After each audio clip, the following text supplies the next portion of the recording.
հարցնել, լսել եք ծրագրի մասին, ինչ-որ բազային տեղեկատվություն ունեք կամ որևէ փորձառություն ունեք Erasmus Plus-ների հետ։ Թեկուզ եթե դուք որպես անհատ երբևէ մասնակցել եք ինչ-որ ծրագրի, կա նման փորձառություն։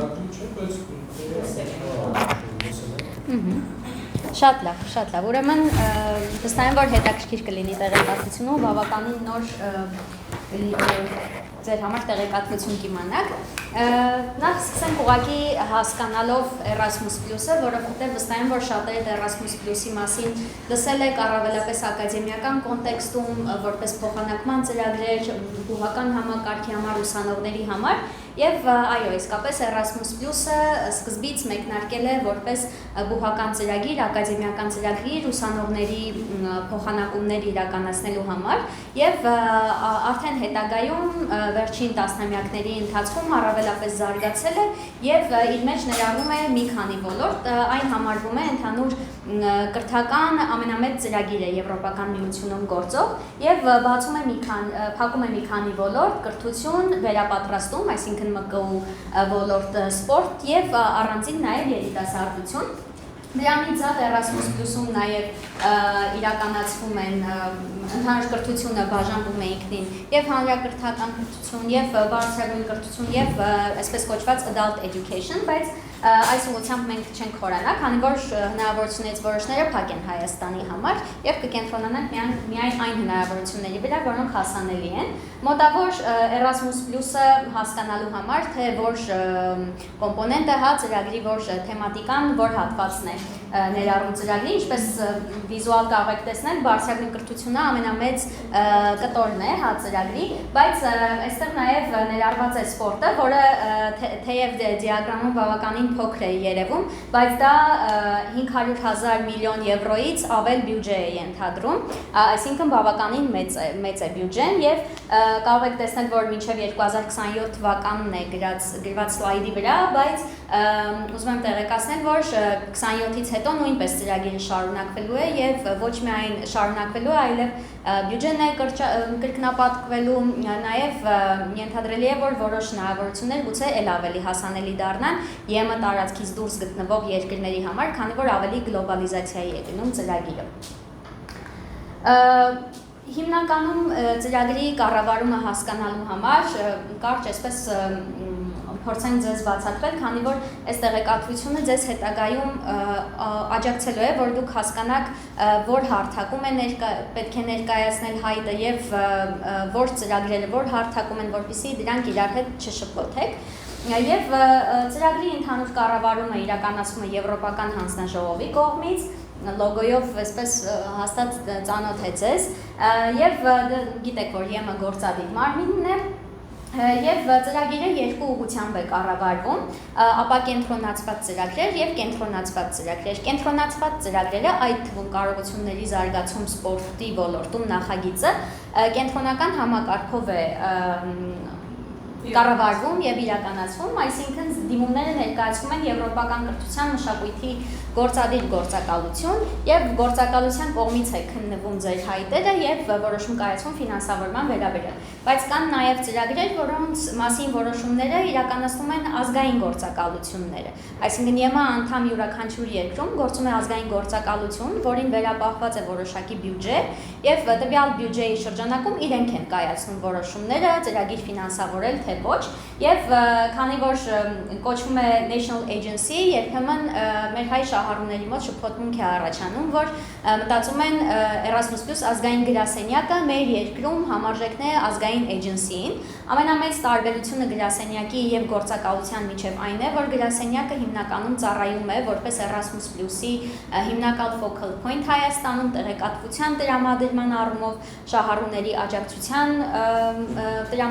աջակցություն տրամադրելու առումով, բայց ֆինանսավորման որոշումներ, ծրագրի ուղիղ իմպլեմենտացում նման գործառույթներ գրասենյակը չի իրականացնում։ Եվ այս երկու ծրագրերում երկու կառավարման համակարգերը տարբեր տեսակի ծրագրեր են համակարգում եւ դրանցից յուրաքանչյուրի համար գործում է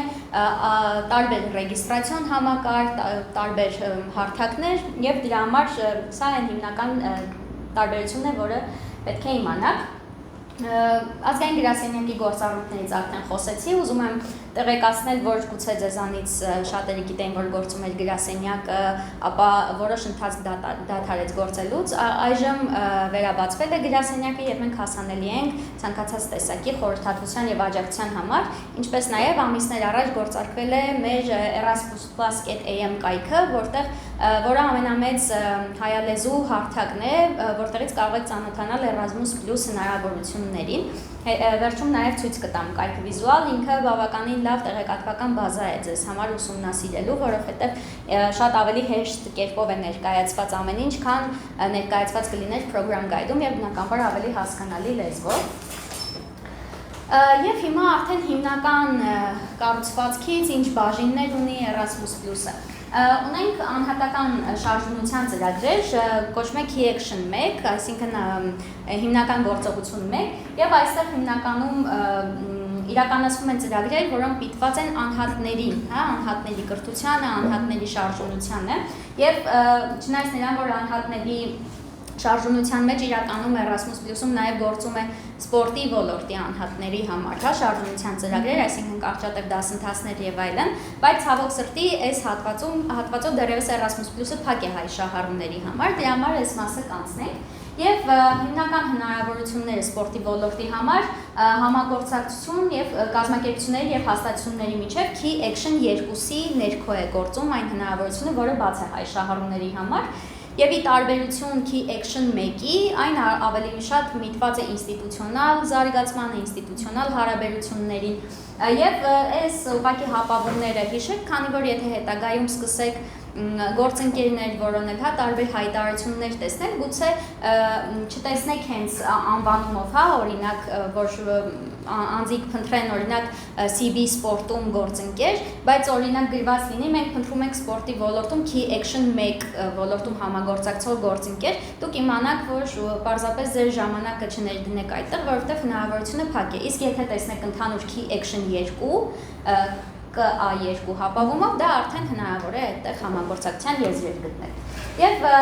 հենց այս Key Action-ում է գտնվում նաև կարողությունների զարգացում սպորտի ոլորտում ծրագիրը, որը ամենահիմնական Erasmus+-յան ծրագիրն է, որը միտված է հենց մեր ռեգիոնի կարողություններին, մեր երկրի ներսում կարողությունների զարգացմանը, այսինքն ամենաթիրախային ծրագիրն է, որից դուք կարող եք օգտվել։ Եվ առանձին Key Action 3, որը քաղաքականությունների զարգացմանն է միտված, դրա մասին չենք խոսի, Jean Monnet, որը բուհական համակարգի համար է, գուցե մեր բուհի բուհական միջավայրի եւս հետաքրքիր լինի։ Եվ բացի իրականում CB սպորտից գործում է եւս մեկ հնարավորություն այս Key Action 2-ի մեջ, որը կոչվում է Cooperation Partnerships, եւ այդտեղ նույնպես հնարավոր է ներգրավվել, հնարավոր է մասնակից դառնալ ծրագրերին, բայց ինչու մենք այս մասին շատ մանրամասն այս պահին չենք խոսում, քանի որ ծրագրին մասնակցությունը այս Cooperation Partnerships-ներին առավելապես նախատեսված է ԵՄ անդամ երկրների համար, եւ հայաստանյան գործընկերները կամ մեր ռեգիոնի գործընկերները կարող են ներգրավվել միայն այն պարագայում, եթե ծրագրին բերում են հավելյալ արժեք, հատուկ դերակատարություն ունեն եւ առանց այսինքն հայ մասնակիցների հնարավոր չի լինի ծրագիրը իրականացնել։ Բայց նշեմ, որ այստեղ էլ է հնարավոր մասնակցել մեր օրինակ երիտասարդական ոլորտի հասարակական կազմակերպությունները բավականին շատ համագործակցություն ունեն այս գործունեության տակ եւ գուցե հետագայում դա նույնպես հետս հետաքրքիր լինի։ Ընդհանուր Erasmus+ բոլոր ծրագրերում առկա են հորիզոնական գերակայություններ, այսինքն գերակայություններ, առաջնահերթություններ, որոնք պարտադիր են բոլոր ոլորտի ծրագրերի համար, թե բարձրագույն կրթության, թե ոչ ֆորմալ կրթության եւ թե նաեւ սպորտի։ Այս հորիզոնական գերակայությունները 4-ն են՝ շրջակա միջավայրի կայունություն, բնապահպանական կայունություն ուղղությունը, թվային ուղղությունը, թվային բաղադրիչը, ընդհանուր արժեքներ ասելով այստեղ համամարտկային արժեքներն է հասկացվում, եվրոպական արժեքները, քաղաքացիական ներգրավվածություն եւ մասնակցություն եւ բացի Erasmus+-ի 4 հիմնական գերակայություններից, որը ընդհանուր է բոլոր նախագծերի համար, սպորտի համար կա քաղաքական առաջնահերթություններ, որոնք եւս, այսպես ասած, կարմիր թելով անցնում են բոլոր նաեւ սպորտային նախագծերի համար եւ դա է խրախուսել խթանել առողջ ապրելակերպ բոլորի համար եւ սպորտում բարեվարկության, այսպես կոչված integrity եւ արժեքների խթանում առաջնահերթությունն է։ Նաև նշեմ, որ որքան հասկանում ենք, բավականին ԵՄ քաղաքականությունը այժմ առավելապես շատ է միտվում առողջ ապրելակերպ բոլորի համար առաջնահերթության է եւ այդ առողջ ապրելակերպի մեջ շատ հատուկ ուշադրություն է նաև սկսվում տրամադրվել մենտալ առողջությանը, այսինքն հոգեկան առողջությանը, դա է ուղղակի որպես նշում, որ իմանանք։ Այստեղ կարճ փորձել ենք նկարագրել, թե այդ գերակայությունները ինչպես են, առհասարակ սպորտում արտացոլվում, որովհետև գուցե առաջին հայացքից մի քիչ անհասկանալի թվա, օրինակ ինչ կապ ունի թվային փոխակերպումը սպորտի հետ կամ ինչ կապ ունի առհասարակ ֆիզիկականը։ Եվ օրինակ այստեղ շատ խրախուսվում է, շատ առանձին կերպով դրականորեն նշվում է սպորտի ազդեցությունը ոչ վարակիչ հիվանդությունների կանխարգելման, այսինքն վերլուծությունների հիման վրա պարզ է դառնում, որ մարդկանց մեծ մասը, ովքեր ավելի սպորտով են զբաղվում, նրանք հակված են ավելի քիչ օրինակ սրտանոթային հիվանդություններ ունենալուն, եւ քանի որ սա բացահայտ է, դրա ուղղությամբ նաև իրականացվում են ծրագրեր, այդ թվում Erasmus+-ի միջոցով կամ թվային փոխակերպումները, օրինակ արհեստական բանականությունը, փորձում են ինտեգրել նաև սպորտային ոլորտ, օրինակ մարզիկների առողջական վիճակին հետևելու համար, ինչ-որ կոնկրետ թրեքինգներ անելու համար, իրենց վնասների կանխարգելման համար, եւ ժամանակին ճիշտ միջոցառումներ իրականացնելու համար։ Հիմա ավելի մանրամասն թե ինչ է հենց կարողությունների զարգացում սպորտում ծրագիրը, որին հենց միտված է մեր այսօրվա հանդիպումը։ Հիմնական նպատակն է Erasmus+ ծրագրին չասոցացված երրորդ երկրներում, չասոցացված երրորդ երկրները դրանք հենց մեր ռեգիոնի երկրներն են, այսինքն երկրներ, որոնք ԵՄ անդամ չեն եւ ԵՄ-ին ասոցացված չեն։ Եվ մեր երկրներում սպորտային գործունեության եւ քաղաքականություններին աջակցելն է, որտեղ սպորտը կիրառվում է որպես արժեքների տարածման, անհատի կրթական, սոցիալական, անձնական զարգացման գործոն որպես, ինչպես նաև ավելի համախմբված համայնքներ ստեղծելու համար, որպես գործիք սպորտը օգտագործելուն, այսինքն այս ծրագիրը ինքը միտված չէ, այսպես էլիտ սպորտի, կարողություններին, ինքը ավելի շատ միտված է սպորտը որպես գործիք դիտարկելու տարբեր նպատակների համար, առողջ ապրելակերպի համար, կրթության համար, Սա ամենակարևոր կետերից է, որ պետք է ֆիքսել ծրագիրը ավելի լավ հասկանալու համար։ Եվ ավելի հստակ նպատակները, թե որոնք են, կարողությունների զարգացում սպորտի ոլորտում նախագծերը միտված են մասսայական սպորտի կարողությունների զարգացմանը, սպորտի եւ ֆիզիկական ակտիվության խրախուսմանը բոլորի համար, սոցիալական ներառականության, դրական արժեքների տարածմանը սպորտի միջոցով եւ միջազգային համագործակցությունների խրախուսում։ Սա նշանակում է, որ սրանք են ամենահիմնական թիրախային նպատակներն են, որոնք ծրագիրը ունի իր առջև դրված եւ այն նախագծերը, որոնց դուք հետագայում մաս եք կազմելու, որոնք իրականացնելու եք, պետք է միտված լինեն այս հիմնական նպատակներին, կարող են հիմնականում միտված լինել մեկ նպատակի կամ միանգամից մեկ ծրագիր կարող է միտված լինել մի քանի նպատակի։ Եվ թե ինչ առաջնահերթություններ կան, ինչ թեմատիկ ուղղություններ կան, թեմատիկ ուղղություններն էլ են տարբերվում յուրաքանչյուր ծրագրի համար եւ 2026 թվականի CV Sport թեմատիկ ուղղություններն էին խտրականության բացառումը, ներառյալ գենդերային հավասարության խթանումը, անբարենպաստ պայմաններում գտնվող խմբերի սոցիալական ներգրավվածությունը, այսինքն այստեղ խոսում ենք ավելի, այսպես ասած, line inclusion տերմինի մասին, միգրանտների ինտեգրումը եւ հետկոնֆլիկտային հաշտեցումն ու հասարակության համախմբումը, սրանք նույնպես, այսինքն հիմնականում անփոփոխ մնացող այն թեմատիկ ուղղություններն են, որոնք որ մենք ակնկալում ենք, որ նաև 27 թվականին են պահպանվելու, բայց այստեղ հնարավոր է, որ օրինակ եւս մեկ թեմատիկ ուղղություն գուցե ավելանա, երբ որ ձեր ծրագրային հայտեր ներկայացնելու ժամանակը կլինի եւ դրա համար պարտադիր է հետեւել, բայց հիմնականում այս թեմատիկ ուղղությունները պահպանվում են եւ արդեն կարող եք մտածել այս թեմատիկ ուղղությունների շուրջ։ Ինչ գործողություններ են կարող ֆինանսավորվել առհասարակ այս ծրագրի շրջանակներում։ Կարող են ֆինանսավորվել կազմակերպությունների, երկրների, տարածաշրջանների միջև համագործակցության ցանցերի ստեղծում, զարգացում, այսինքն ինչ-որ networking activity-ներ կարող են ֆինանսավորվել։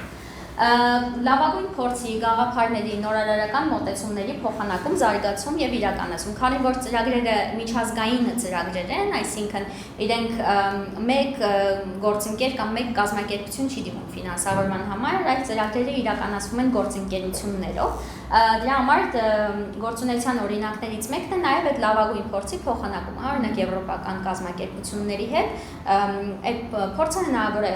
այստեղ նաև փոխանակում իրականացնել։ Համատեղ մարզական միջոցառումների եւ կրթական ուղեկցող նախաձեռնությունների իրականացում ամբողջ ծրագրի ընթացքում կարող են իրականացվել առանձին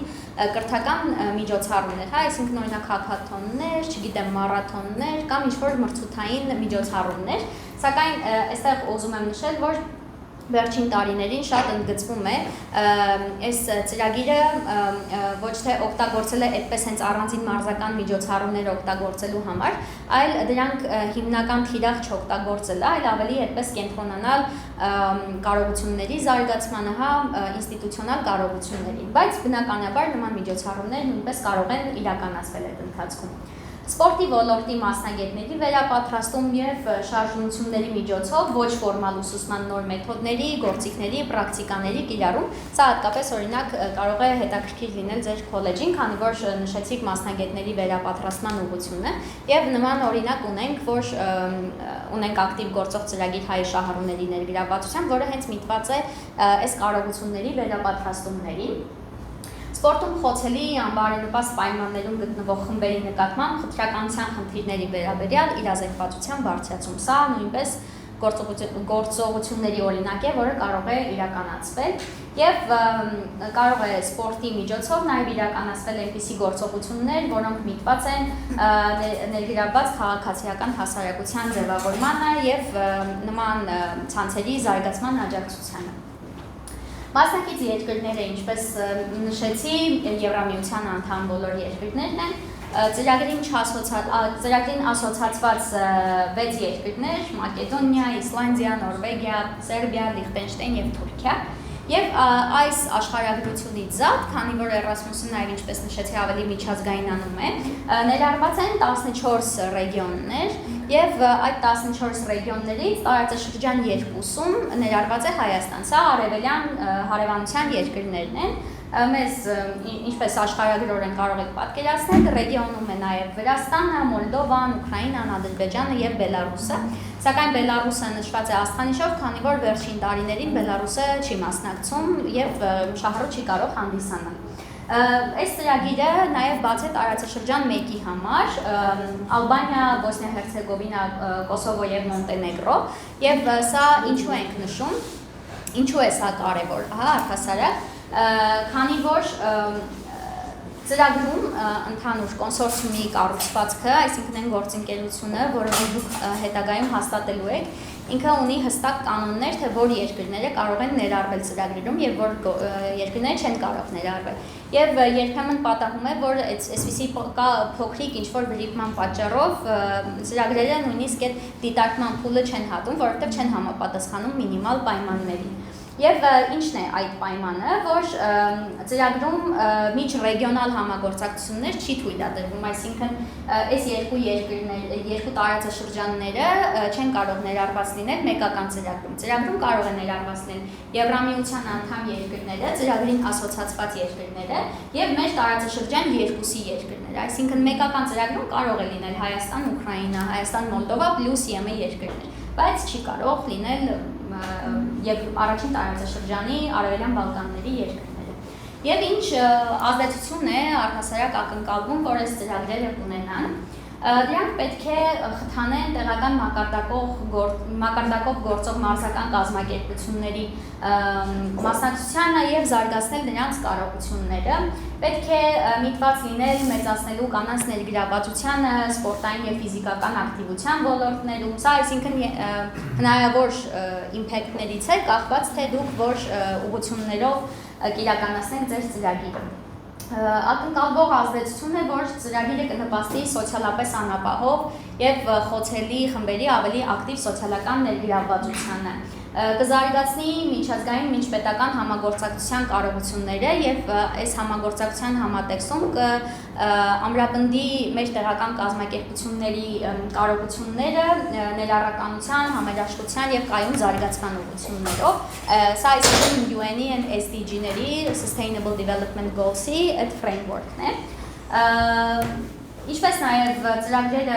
ակնկալում են, որ պետք է նպաստեն սպորտի ոլորտի ներկայացուցիչների եւ որոշում կայացնողների միջև համագործակցության խթանմանը, քանի որ հիմնական նպատակներից էր, եթե կհիշեք, նաև քաղաքականություններին աջակցելը երկրներում, այս համատեքստում կարող է ակնկալվող նպատակ նաև լինել այդ կապի ձևավորումը, հա, քաղաքականությունների եւ սպորտի ոլորտի հենց ներկայացուցիչների միջև։ Եվ բնականաբար նաև արդյունքների տարածումը ավելի լայն ներկայացումը, քանի որ ծրագրի կարևոր բաղադրիչներից է, որ ծրագրի իրականացումը չսահմանափակվի միայն այդ ծրագրի տևողությամբ, այլ ավելի տարածվի ավելի լայն շրջանակների համար եւ բացի այդ գործընկերությունից նաև ծրագրի արդյունքները հասանելի լինեն եւ ավելի հարատև լինեն։ Ովքեր կարող են Դիմել կարող են սպորտի ոլորտում ակտիվ գործունեություն ծավալող ցանկացած հանրային կամ մասնավոր կազմակերպություն, այսինքն այստեղ եզրույթը բավականին լայն է, հա, ցանկացած հանրային կամ մասնավոր կազմակերպություն կարող է դիմել։ Սակայն կարող են դիմումատու հանդիսանալ Եվրամիության անդամ երկրները, ասոցիացված երկրները եւ այս համատեքստում հայաստանյան կազմակերպությունները չեն կարող հանդիսանալ ծրագրի համակարգով, սակայն կարող են հանդիսանալ լիարժեք գործընկեր։ Իսկ ովքեր կարող են հանդիսանալ մասնակիցներ, այսինքն գործընկերներ։ Ոլորտի պատասխանատու մարմինները, սպորտային հաստատությունները տարբեր մակարդակներում, այսինքն տարածաշրջանային, պետական, տեղական մակարդակներում, օլիմպիական կոմիտեներ, ֆեդերացիաները, այսինքն սպորտային կառույցները, սպորտ բոլորի համար շարժումը ներկայացնող կամ ֆիզիկական ակտիվություն խրախուսող հաստատությունները, կազմակերպությունները, ինչպես նաև կարող են ներառվել ակտիվ հանգստի խթանմամբ զբաղվող մասնավոր կազմակերպություններ նույնպես։ Հիմնական տևողությունը ծրագրերը տևում են 1 տարուց, այսինքն 12 ամսից մինչև 36 ամիս, եւ տևողությունը որոշում եք դուք, թե որքան պետք է լինի ձեր ծրագիրը։ Բյուջեն ունի մինիմալ շեմ 100,000 եվրո եւ մաքսիմալ շեմ 200,000 եվրո։ Սակայն այստեղ մի նրբություն կա, որ ծրագիրը համաֆինանսավորվում է, այսինքն այն բյուջեն, որը որ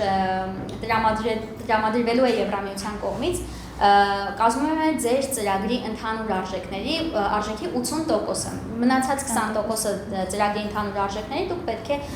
համաֆինանսավորեք կամ դա տարբեր տեսքով կարող եք ցույց տալ, որ ֆինանսավորումը ունեք, օրինակ դա կարող է լինել աշխատավարձի տեսքով, այլ ռեսուրսների տեսքով, որոնք որ դուք օգտագործում եք։ Funding Tenders Opportunities պորտալով է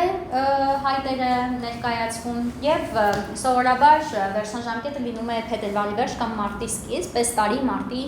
5-ն է վերջնաժամկետը, բայց այս եկող տարվա վերջնաժամկետի համար նոյեմբերին կիմանանք։ Նոյեմբերին կհրապարակվի նոր ծրագրի ուղեցույցը եւ այդ ծրագրի ուղեցույցում կլինի վերջնաժամկետները։ Ծրագիրը դեկտեմբեր ամսից բաց է լինելու եւ այսինքն մինչեւ փետրվարի վերջ կամ մարտ հնարավոր է լինելու ձեր դիմումները ներկայացնել։ Եվ գնահատման չափանիշներին էլ անդրադառնանք, մի քանի չափանիշ կա, որով գնահատվում են նախագծերը եւ սա շատ կարեւոր է, քանի որ ծրագրի վերաբերյալ ֆինանսավորման որոշումը կայացվում է հենց այն չափանիշով, թե որքանով է համապատասխանում այս 4 կետերին ձեր նախագիծը։ Եվ չափանիշներից է համապատասխանությունը, այսինքն համապատասխանություն ընդհանուր գործողության նպատակներին, ԵՄԱ-արժեքներից, ինչպես հասկացաք, արժանապատվություն, հավասարություն, ժողովրդավարություն եւ մնացած այլ արժեքները, ավելի հստակ եւ իրատեսական պետք է լինեն նպատակները եւ ուղղված լինեն իրական կարիքներին։ Այս համատեքստում շատ կարեւոր է, որ դուք նախագիծը ներկայացնելուց նաեւ ունենաք որևէ իրական տվյալ, որի հետ որ դուք աշխատում եք, հա, այսինքն դուք կարող եք ներկայացնել կարիքների գնահատում, ինչ-որ կոնկրետ տվյալներ, desk research, օրինակ այդպիսի տվյալները բավականին ավելի վստահելի կդարձնեն ձեր ծրագրային հայտը եւ ինչպես նաեւ նորարարական պետք է լինեն եւ կարողությունների զարգացմանը միտված լինեն։ Այս համապատասխանության ցուցիչով մաքսիմում 30 բալ է գնահատվում։ Մյուս չափանիշներից է նախագծի մշակում եւ իրականացումը, այստեղ 20 միավոր է ընդհանուր տրամադրվում։ Այստեղ գնահատվում է, թե որքան հստակ եւ ամբողջական է ձեր աշխատանքային ծրագիրը բոլոր փուլերով։ Բարև ձեզ։ Այսինքն հիմա հայտին էլ կանրադառնանք, բայց գոյություն ունեն հայտում աշխատանքային փաթեթներ, դրանք են գործողությունների համախումբներն են, որոնք մեկը մյուսի հետ կապված են։ Եվ այստեղ ակնկալվում է, որ այդ աշխատանքային փաթեթները բոլոր փուլերով շատ լավ իրար հետ փոխկապակցված կլինեն, մեկը մյուսի շարունակությունը կլինեն։ Գործողությունները անջատ ինչ-որ գործողություններ չեն լինի, այլ կնպաստեն հենց ձեր ծրագրի հիմնական նպատակին։ Մեթոդաբանության համապատասխանություն ձեր բացահայտված կարիքներն, եթե ինչ-որ կարիքներ եք նշում, այսինքն խնդիրներ եք նշում, նաև պետք է այդ խնդիրներին միտված հստակ լինի են ձեր գործողությունները, որոնք որ դուք ուզում եք անել։ Եվ ռեսուրս արդյունավետությունը, որքանով է ձեր բյուջեի հատվածը, ճիշտ բաշխումները իրականացած, որքանով է ռեսուրս արդյունավետ են նախագիծը, որը որ դուք ներկայացրել եք։ Եվ շատ կարևորվում է ոչ ֆորմալ կրթության մեթոդների ներառումը ձեր նախագծում, այսինքն եթե օրինակ մարզիչների վերապատրաստման կոմպոնենտ եք ուզում իրականացնել ձեր ծրագրում, այստեղ ավելի շատ ակնկալվում է, որ դուք պետք է այդ ուսուցումը պատկերացնեք ոչ ֆորմալ մեթոդներով։ 20 միավոր առավելագույնը, այս չափանիշում եւ գործընկերության եւ համագործակցության որակ։ Ինչ ենք հասկանում գործընկերության համագործակցության որակ ասելով, այն գործընկերներին, որոնք որ դուք կներառեք ձեր նախագծերում, այդ գործընկերները պետք է փոխ լրացնեն միմյանց եւ յուրաքանչյուրը ունենա շատ կոնկրետ դեր, այսինքն եթե դուք վերցնում եք եվրոպական ինչ-որ կազմակերպության հետ դիցուք համագործակցությունը, կարևոր է, որ դուք հստակ տեսնեք, թե այդ գործընկերը ինչ հավելյալ արժեք է ներկայացնում ծրագրում, ինչ կարողություններ է նա բերում, որ օրինակ ձեր կազմակերպությունում այդ կարողությունները չկան, ինչ դրական փորձ է բերում եւ որքանով են կազմակերպությունները մեկը մյուսին փոխ լրացնում։ Եվ այս առումով էլ շատ կարևորում եմ այս սենյակում գտնվող մարդկանց, որովհետև բոլորը տարբեր ջուղերից եք, տարբեր ուղղություններից եք եւ բացի սպորտային կազմակերպություններից, այստեղ ունենք նաեւ ադապտատիվ սպորտի, սպորտով զբաղվող անձանց եւ շատ կարեւոր է, որ այստեղ նույնպես մենք Հայաստանի ներսում փորձենք համագործակցել, որովհետեւ մեկական ծրագրում կարող են ներգրավել Հայաստանից մեկից ավել գործընկերներ։ Կոնսորցիումի կառուցվածքը կարծես թե բաց թողեցի, բայց հիմնական կոնսորցիումի կառուցվածքը, այսինքն մեկ գործընկերությունը նախատեսում է, որ գործընկերները պետք է լինեն առնվազն 4, այսինքն առնվազն 4 իրավական անձ, կազմակերպություն, առնվազն 3 երկրից, որտեղ ընդ որում պետք է Եվրամիության անդամ երկրների թիվը չգերազանցի մեր ռեգիոնի գործընկերների թվին։ Այսինքն եթե դուք վերցնում եք համապատասխանաբար 2 եվրոպական գործընկեր, այստեղ դուք չեք կարող լինել միայնակ այդ գործընկերների հետ։ Ձեզ պետք է երկրորդ հայաստանյան կազմակերպությունը կամ մեր ռեգիոնի, այսինքն Ուկրաինայի, Ադրբեջանի, Վրաստանի կամ Մոլդովայի եւս մեկ գործընկեր, որպեսզի ձեր ընդհանուր կոնսորցիումը համարվի վավեր։ Եվ սա մինիմալ կազմակերպությունների թիվն է, դա կարող է ավելի շատ լինել, կարող է լինել 3 կազմակերպություն Հայաստանից, մեկական կազմակերպություն ռեգիոնի մյուս երկրներից եւ լինի եւս 2 ԵՄ գործընկեր օրինակ։ Մի խոսքով գործընկերության համագործակցության որակը, որ դուք կարողանաք հստակ ցույց տալ, օրինակ եթե նախկինում լավ համագործակցություններ ունեցել եք, ոչ Էրասմուսի շրջանակներում թեկուզ, դա կարողանաք հստակ ցույց տալ, որ դուք աշխատել եք, ծրագիր եք իրականացրել եւ ձեր մոտ լավ է ստացվել։ Եվ ազդեցությունը, որը գնահատվում է մաքսիմալ 30 միավոր, թե ինչ ազդեցություն կունենա ձեր ծրագիրը, ծրագրի ավարտից հետո, ծրագրի կոնսորցիումի գործընկերների շրջանակից ավելի լայն հասանելի կլինի, ինչպես կկարողանաք կայունությունը ապահովել, ծրագրի հենց մասնակիցների վրա ինչ ազդեցություն կունենա, եւ այստեղ շատ կարեւոր է նշել շատ հստակ թվեր, հստակ ցուցիչներ, օրինակ եթե դուք մտածում եք, որ պետք է ինչ-որ վերապատրաստման կոմպոնենտ իրականացնեք, օրինակ մարզիկների վերապատրաստում լինի, այստեղ կարևոր է, որ ձեր ծրագրում հենց սկզբում լինի հստակ նշված թիրախը, օրինակ վերապատրաստվելու են XYZ երկրներից, թվով 200, չգիտեմ, ուսուցիչ, մարզիկ կամ այդպես ավելի հստակ ցուցիչներ ունենաք։ Այս առումով։ Եվ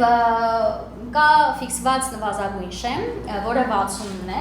առնվազն 60 միավոր պետք է կարողանաք բոլոր կոմպոնենտներում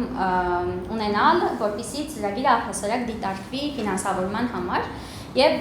կարող եմ ասել, որ բավականին իրականում մրցակցային է ծրագիրը, որովհետև 60 միավոր հավաքելը դեռևս չի նշանակում, որ ձեր ծրագիրը ֆինանսավորվելու է, եւ ամեն տարի այն միավորը, այն շեմը, թե որ թվանշանից հասկացած կֆինանսավորվեն ծրագիրը, դա բացառապես կախված է այդ տարվա կոնկուրսից, մրցույթից եւ թե ինչ հայտեր են ներկայացվել եւ հավասարապես բոլոր կոմպոնենտները կարեւոր են, որովհետեւ չի կարող այնպես լինել, որ օրինակ ձեր նախագծի ազդեցությունը եւ համապատասխանությունը ֆանտաստիկ լավ լինի, 30 միավորն էլ հենց հավաքեք, բայց օրինակ այն երկու գործողություններից կապի։ Դրա համար հստակ ֆիքսված է, որ առնվազն կեսը պետք է ունենալ բոլոր գնահատման չափանիշներից եւ արդեն դրանից ավելի, իսկ եթե օրինակ կոնֆլիկտ է առաջանում երկու ծրագրերի միջեւ, օրինակ գոյություն ունի երկու ծրագիր, երկուսն էլ լավ ծրագիր է, հավասար միավորներ է հավաքել, այդ դեպքում առավելությունը տրվում է այն ծրագրին, որը առավել շատ միավոր հավաքել է նախագծի մշակում ու իրականացում կոմպոնենտի համար։ Եվ մի քիչ խոսենք անցած տարվա հայաստանյան փորձառությունից, գուցե ծանոթ լինեք կամ լսած լինեք այս ծրագրերի մասին, եթե ոչ ուրախ կլինեմ նաև կիսվել, որ հետևեք նաև հենց Հայաստանում իրականացվող ծրագրերի եւ ունենք այս պահին այս տարվա նախորդ տարվա, այսինքն քոլով հաստատված 3 ծրագիր եւ դրանից նախորդ տարում ունեինք եւս 1 ծրագիր հաստատված։ Այս պահին ընթացող ծրագրեր են 3-ներ եւ մեկը փոփոխություններ կերտող չեմպիոնների ձևավորում է կոչվում ծրագիրը։ Այն իրականացվում է Հայաստանում Goals կազմակերպության կողմից աղջիկների մասնակցությունը սպորտում կազմակերպության կողմից եւ այն դիտված է վերապատրաստելու մարզիչներին, ովքեր աշխատում են աղջիկների հետ, նրանց ավելի գենդերազգայունությունը բարձրացնելու համար, հստակ մեթոդաբանություն մշակելու համար եւ մեր գործընկերները այստեղ նաեւ համագործակցում են բացի կազմակերպություններից նաեւ բուհի հետ եւ Ուկրաինայում գտնվող Զապորոժիե բուհը ներգրավված է ծրագրում եւ հենց իրենք են մշակում են ծրագիրը, որը որ պետք է անցնեն մարզիկները ավելի գենդերազգայունության բաղադրիչը սպորտի ոլորտում ավելացնելու համար։ Good Governance Game-ը խոտի հոկեյի ֆեդերացիաներն են իրականացնում, այսինքն տարբեր երկրներում գտնվող ֆեդերացիաներն են գործընկերներ եւ Հայաստանից էլ խոտի հոկեյի ֆեդերացիան է։ Եւ սա ավելի շատ հենց միտված է իրենց կազմակերպության կարողություններին, միտված է նրան, որ բարելավի կառավարումը տվյալ ֆեդերացիաներում իրենք խաղայնացման միջոցով նոր ձևաչափ են մշակում ֆեդերացիայի ներսում կառավարումը լավարկելու համար, այսինքն օրինակ ֆինանսական ավելի թափանցիկություն ապահովելու համար, մասնակցայնություն կառավարման, չգիտեմ, սերնդափոխություն ֆեդերացիայում ապահովելու համար եւ ընդհանուր կառավարման մեխանիզմի բարելավման միտված։ Իսկ Cycle Pets հեծանվավարություն ներառականության ու բարեկեցության համար սա Հայաստանում հայաստանյան գործընկերը, որը այս ծրագրի մաս է համարվում, Լուսամուտ հասարակական կազմակերպությունը, որը հիմնականում սպորտային կազմակերպություն չէ, այլ ուղղակի հասարակական կազմակերպություն է, որը իրականացնում է ոչ ֆորմալ կրթական ոլորտում գործունեություն եւ իր կրթական ոչ ֆորմալ կրթության ոլորտում գործունեության ուղղություններից մեկը առողջ ապրելակերպն է։ Եվ իրենք իրականացնում են նախագիծ, որը միտված է հեծանվավարության զարգացմանը, հեծանիվների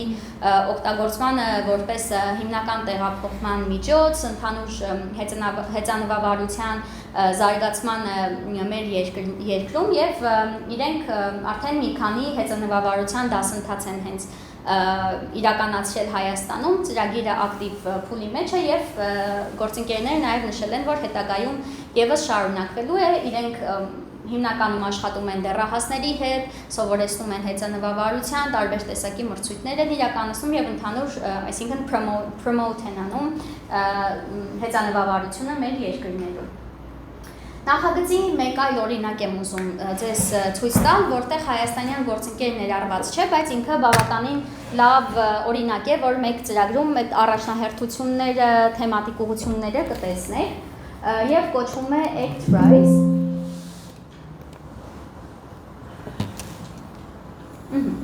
Ծրագրի մեջ ներառված են միանգամից մի քանի երկրներ եւ տվյալ երկրների նաեւ պետական կառույցներ, այսինքն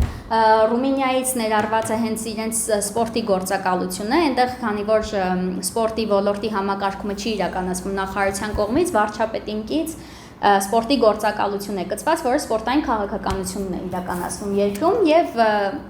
ներառված է նաև նախարարությունը Մոլդովայից, Ուկրաինայից կազմակերպություններ եւ ինքը բավականին այսպես ակտիվ ծրագիր է, որի հիմնական նպատակն է սպորտը բոլորի համար շարժման խթանումը, զարգացումը երկրներում եւ այստեղ իրենք ունեն մի քանի հստակ օբյեկտիվներ, որ սկսել են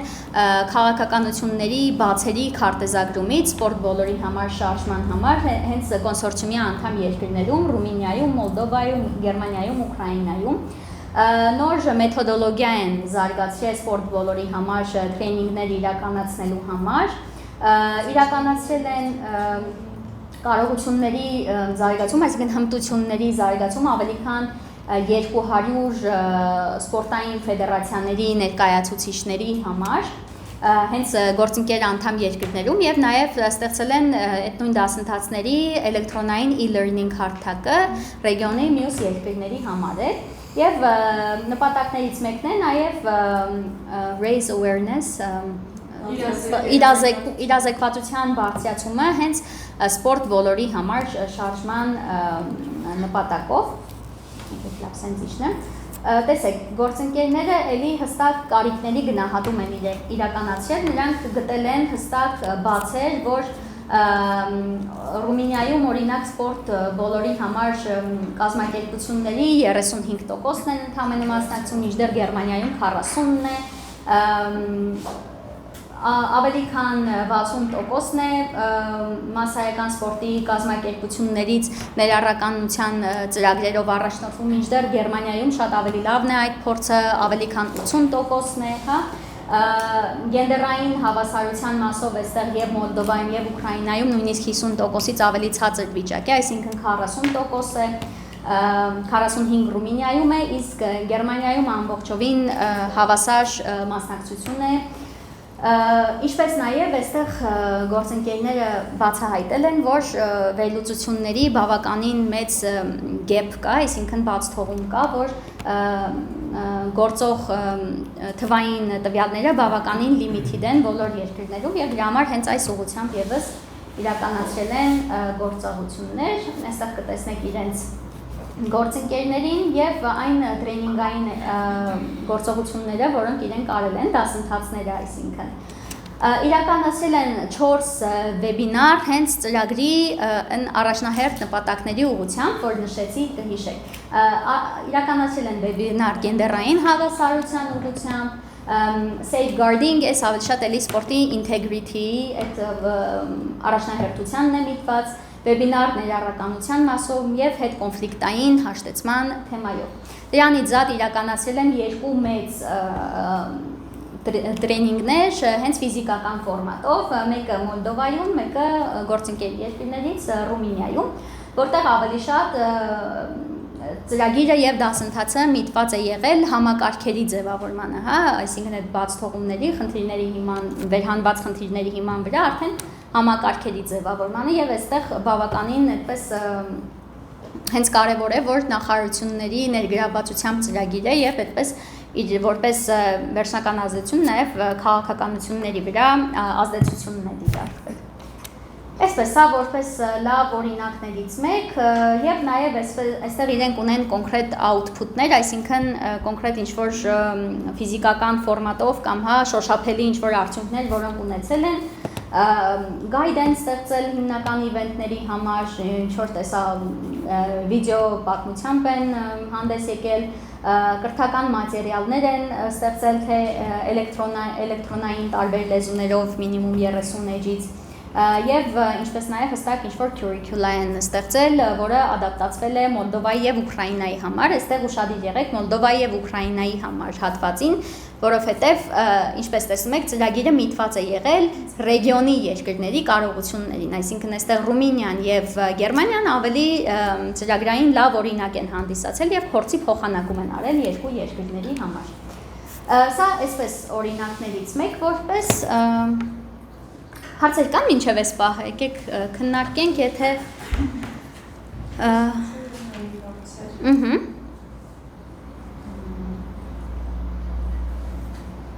Այս երբը անդամ երկրների կապված էլի,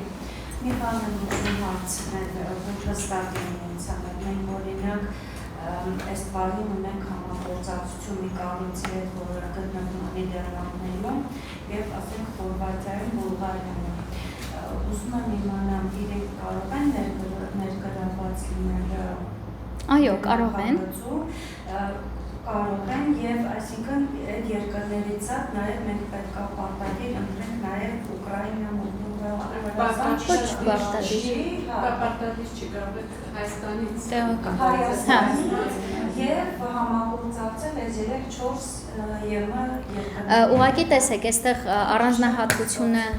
առանձնահատկությունը այն է, որ Եվրամիության անդամ երկրների գործընկերների թիվը չի կարող ավելին լինել,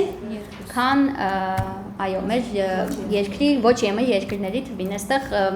լավ փորձ է 1 կամ 2 ԵՄ գործընկերոջ ներգրավվածությունը ծրագրում։ Այո, եւ եթե իրենց հետ դիտարկեք համագործակցությունը, իրենք պետք է հանդիսանան կոորդինատոր։ Մեկն ու մեկը։ Մեկ կազմակերպությունը լինում է համակարգում։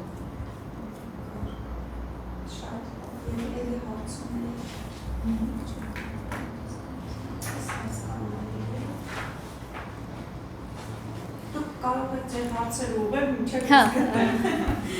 Ուրիշ ինչ հարցեր կան։ Իրականում հարցեր չկան, որտեղ մենք բավականին մեր կազմակերպությունը, այսպես ասած, հաջողված փորձ ունենք։ Մենք շուրջ 2 տարի UEFA-ի երեխաների համար հիմնադրամի կողմից ֆինանսավորվող ֆուտբոլի համանավազանավորություն ծրագիրն ենք իրականացրել Տավուշի մարզում եւ գրեթե նույն բաններ է, այսպես ինձ համար ինչ-որ բան չկար։ Բայց ամեն դեպքում այս ծրագրի մասին երբ մենք արդեն քանի որ փորձառություն ունենք, հավանաբար մենք էլ կդիմենք։ Ուրիշ հարցեր։ Մեկը չգտակետեմ, բայց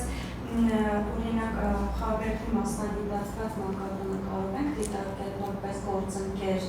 թե պետք է անպայման մասնավոր կամ այլ հկա հիմնադրամ օրինակ, չգիտեմ։ Կարող է լինել։ Կարող է, ուղղակի պետք է Գործողությունը ինչքանով է իրականացրած ծրագիր պետք է։ Ինչ գործողություններ վրաներ Չէ, ոչ թե ծրագիր ունենա, այլ ինչ-որ գործառույթ անի, էլի այդ ուղղությամբ, հա։ Օրինակ այս ծրագիրը, որ արել ենք, ակտիվ նաև ներգրավել ենք խաբերքի մասնագիտացված մանկատասաներին, տեղի մասնագետներն են վերապատրաստվել այս ծրագրի շրջանակներում ու իրենք են մասնակցել այս մրցույթներին եւ այլն, բոլոր սպորտային խաղերը մշակվել են իրենք ակտիվ ներգրաված են, նաև ռաֆտինգի մրցույթներին իրենք հաղթանակներ են տարել, մրցույթներ ունեն, համապատասխան սարքավորումներ ունեն, մասնագիտացված մանկականներ։ Իրենք այդտեղ ուրեմն մարզվում են, սեզոնային հավաքան ռաֆտինգի մրցումներ։ Ոչ։ Իրենց ոչ թե գործընկեր կդիտարկի, այլ ձեր գործողությունը, որոնք անում եք, կարող եք գրեք, որ ուղղված կլինի այսինչ կազմակերպության կարողությունների զարգացմանը, օրինակ։ Բայց չի բացառվում, որ լինի։ Որտե իրենք միջազգային ծրագրեր են, բոլոր Erasmus+ ծրագրերը միջազգային են, mono-beneficiary ծրագրեր չկան Erasmus+-ում։ Դուտերը մշակելու, իրենք շահառու են կարճանում դրա։ Դե տեսեք, կարող է լինել կամ տեղի գործընկեր Հայաստանից կամ ռեգիոնի մյուս երկրներից։ Եվ ԵՄ+, հա, իհարկե։ Հա, եւ իրականում ինչքան միջազգային է լինում ծրագիրը, այդքան լավ, քանի որ միջազգայնացմանն է հենց էլի միտված։ Այսինքն այդ հնարավորությունը կա բացի Հայաստանից, ռեգիոնի մյուս երկրներին էլ ներգրավել ձեր ծրագրերում։ Մեկ ընդհանուր ծրագիր է տալիս եւ մյուսը միասին։ Մեկ ծրագրում, հա։ Մեկ ծրագրում համասին։ Բայց դուք կարող եք որպես գործընկեր մի քանի ծրագրում էլ գործընկեր հանդիսանալ, այսինքն սահմանափակում չկա, թե դուք քանի ծրագրում կարող եք գործընկեր լինել։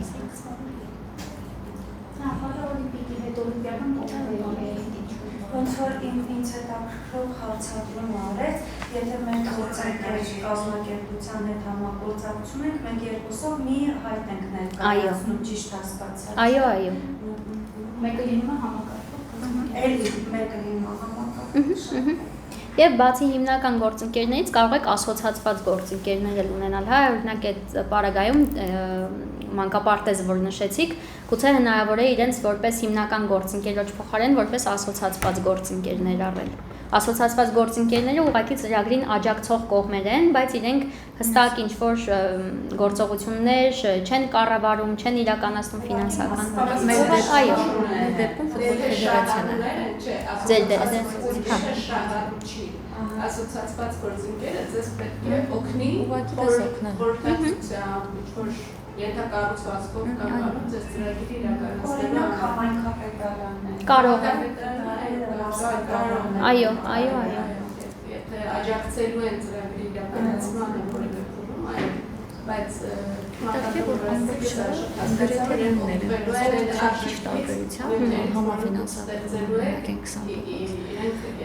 Բացառապես ոչ ծրագիրներ։ Հա, հետաքրքիր է։ Իրենք ուրիշ ծրագիր են արել ֆինանսավորման։ Նոր մասնակից ունենք, որ մի փոքր մեզ մոտեցեք, նաև ներկայանալ։ Ես նաև օնլայն հանդիպման եմ միացած եղել, մանրամասների ներկայացվել է այս ամենը։ Այս պրեզենտացիոն կանոնները մտածում եմ, միգուցե հնարավոր է գտնել այդ մտքերի իրականացման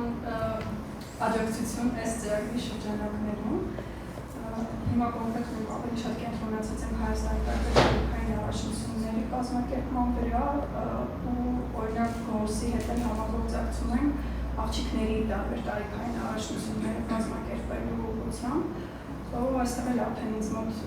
ոնց որ մտքեր առաջացան, եթե իրենք արդեն դիմել են եւ արդեն ստացել են ֆինանսավորում, լավ փորձառություն ունեն, ընթացքում մերոնց գրեցի, որ գործը փաստորեն հաջող փորձառություն ունի, առաջիկա հանդիպմանը կխոսենք իրենց հետ, գուցե եւ հենց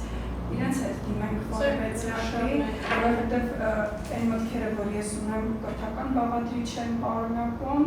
սպորտի մեջ ու էլի ուղղված են կոնկրետ աղջիկներին։ Գիտեք, որ ինչքան էլ մենք պետական մակարդակով խոսում ենք ներառականությունից, մեր երկրում ամեն ոլորտում ներառականությունը պիտի լինի եւ այլն, բայց աղջիկների սպորտում խնդիրները շատ են, սկսած ընտանիքներից, մինչև մարզադպրոցներ, դրա համար այս առումով անելիքը շատ մեծ է, ու եթե տղաների սպորտում աջակցություն կարողանում ես գտնել, աղջիկների սպորտում հաջողությունները քիչ են, հետևաբար նաև աջակցությունները քիչ են։ Պետք է ծնողներից սկսենք, մենք էլ ունենք այդ խնդիրը, որ գալիս են տեսնում 290 ուսանողից 10 աղջիկա բոլորը դա։ Այլոց կլինի բան ու որն է ասում, որ Այստեղ հարցը միայն անհանգստանալի չի, շատ մենթալիտետային խնդիր կա տարիներ շարունակ, մերոնք այսինքն հայերը մտածել են, որ սպորտը աղջկա համար չի, եւ սպորտը ված սովորող տղա երեխեքի համար է, ով ված սովորում աղջկա Հիմա այդ կարծրատիպը այդ կարծրատիպերը գուցե եւ չկան հիմա, բայց այդ կարծրատիպերով տարիներ շարունակ առաջ ես վստահացնեմ, իմ ժամանակ բանաչկավիճանի մանկերերի շատ ուսանողները աղջիկները, որտեղ տարօրինակ կա մարտական մարզաձևերը, բնամարտային մարզաձևերը մի քիչ ավելի քիչ են մասնակցում, հավային մարզաձևերը մի քիչ ուրիշ է։ Իսկ ներկա ժամանակում աղջիկները բոլոր մարզաձևերում էլ աղջիկների ներգրավվածությունը քիչ է, որովհետև մինչև այսօր մեր հասարակությունում նույնիսկ իմ չափ կացված մարդը ֆուտբոլի թիմին նայում է աղջիկների ու ասում է դրանց ֆուտբոլը ինչ աղջկա բան է, ինչ է կրթված մարդը, ով սովորել է բանասիրություն, ով սովորել է մարքեթինգ եւ մի քիչ հասկանում եմ հոգեբանությունից կարդացել եմ մի քանի հատ գիրք, բայց անգամ ես ասում եմ դե ֆուտբոլը ինչ աղջկա մարզաձևը։ Դուք պատկերացրեք հեռավոր գյուղերում, որտեղ կան բազմաթիվ երեխեք, ովքեր ունեն ֆիզիկական ակտիվություն ունենալու լուրջ խնդիրներ, իրանց ծնողները ոնց են այդ երեխեքին աղջիկ երեխեքին տանելու ֆուտբոլի, կամ տանելու բասկետբոլի, կամ տանելու բարբայի, կամ տանելու ծանրամարտի։ Այդ որ մենք մի հատ Նազիկ Աբդալյան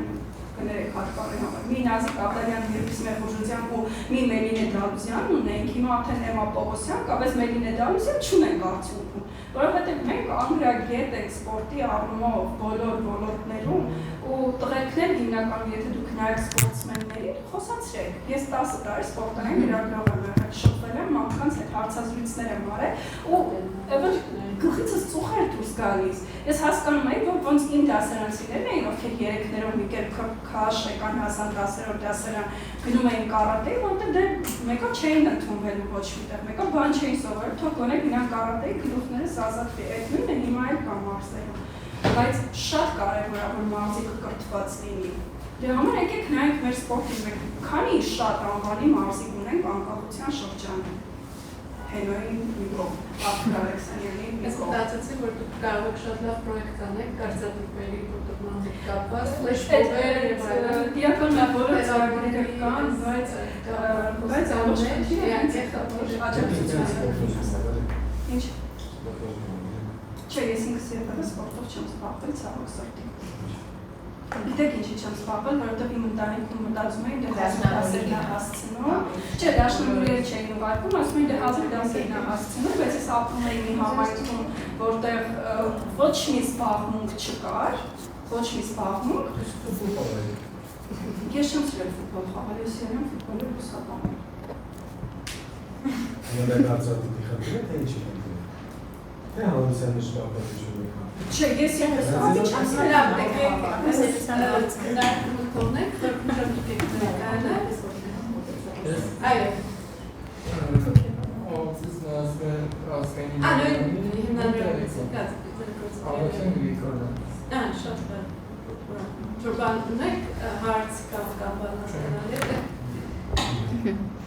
Շատ լավ։ Երկրորդ մասի համար նախ հիմա լավ եկեք ձեզ ցույց տամ նաև ընդհանուր ծրագրային հայտի կառուցվածքից խոսենք ու հետո քայլերից, հա, խոսենք ամեն դեպքում թե որտեղից պետք է սկսենք, հասկանանք նաև ով որ փուլում է, հա, գտնվում նախագծերի համար։ Ուրեմն Մի բանկյաց հաջան մենք ձեզ այս կուսանիկաշարը կուղարկենք, կարող եք անեք նկարներ, բայց որպեսի ուշադրությունը ճշրեցի, ավելմանով զբաղվեք, եղեք, որ ստանեք ամուշ Սա ինչպես տեսնում եք, այս բանից watermark-ից ընդամենը example է և հենց սա չեք լրացնելու։ Եվ ինչպես սենց այստեղ էլ նշված է, հայտը սկսվում է ադմինիստրատիվ ֆորմայից, որը ընդհանուր ձեր հայտի առաջին հատվածն է, բայց սա այս հայտի ձևով չի լրացվում, այլ ձեր կոորդինատորը, երբ որ մտնում է իր Funding and Tenders portal հարթակ, բացում է հայտը, ստեղծում է հայտը և այնտեղ հենց համակարգի ներսում է ավելացնում այս ինֆորմացիան, այսինքն ծրագրի կարճ նկարագիրը, ովքեր են participants գործընկերները, հա, բյուջեն, այդ ամեն ինչը կցում է, հա, այստեղ abstract-ի մեջ, short summary-ի մեջ գրում է հիմնական նպատակները, activity-ները, գործողությունները, թիվը այն անձանց, ովքեր շահելու են այս ծրագրից, ակնկալվող արդյունքները եւ այլն։ Եվ այս abstract-ը հետո հետագայում ծրագրի հաստատվելու դեպքում հենց հրապարակային է դառնում եւ այս կարճ նկարագրից ենք մենք իմանում ծրագրի ամբողջ բովանդակությունը, դրա համար այս հատվածում ոչ մի կոնֆիդենցիալ տեղեկատվություն չի լրացվում։ Մասնակիցներին այստեղ որպես մասնակից դառնալու համար հիմա տեխնիկական կետերին կանրադառնամ, այսինքն ինչպես գրանցվել, ձեզ ինչ կոդ է անհրաժեշտ եւ այլն։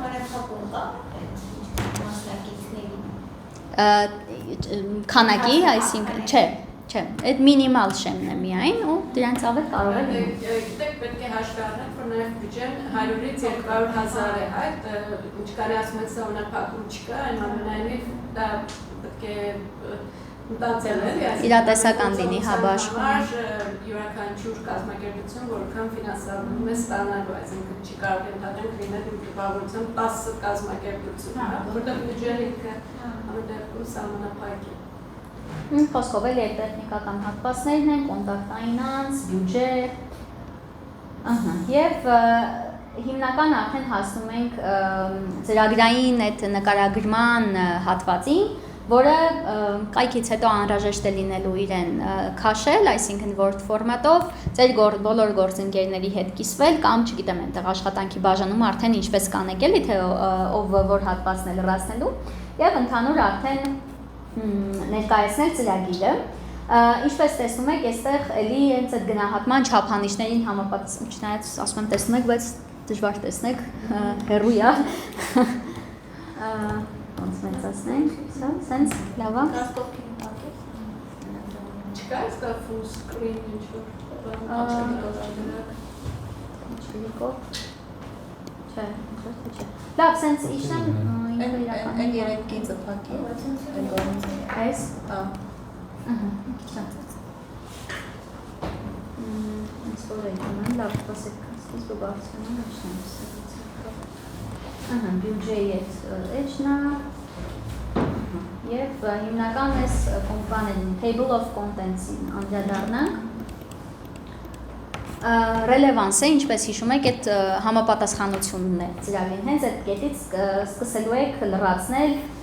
background-ը, ընդհանուր նկարագիրը, ընդհանուր նպատակներն եք գրելու,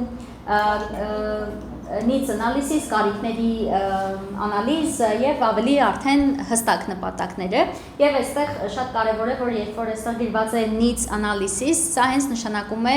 վերլուծություն, այսինքն սա չի ենթադրում ուղղակի խնդիրների այսպես շարադրանք, այլ դա պետք է լինի հստակ վերլուծությունը։ Եվ այստեղ նշում եք նաև այն հավելյալ արժեքը, որը որ ձեր ծրագիրը բերում է եվրոպական արժեքների տեսանկյունից։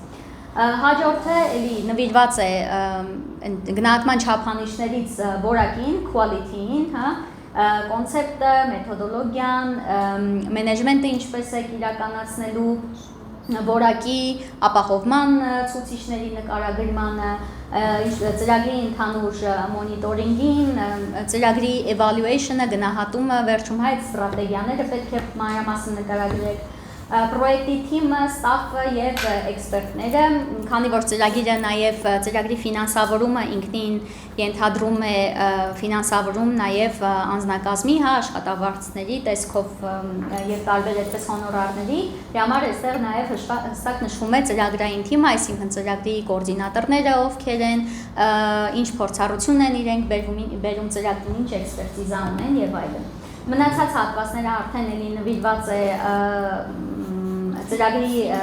ֆինանսական հատվածին, այսինքն որքանով է ձեր ծրագիրը cost effective, ռիսկերի management-ը, այնտեղ risk mitigation ստրատեգիաներ պետք է ցույց տա, այսինքն ինչ ռիսկեր կան, ոնց եք պատրաստում դրանց այդ ռիսկերը հաղթահարել,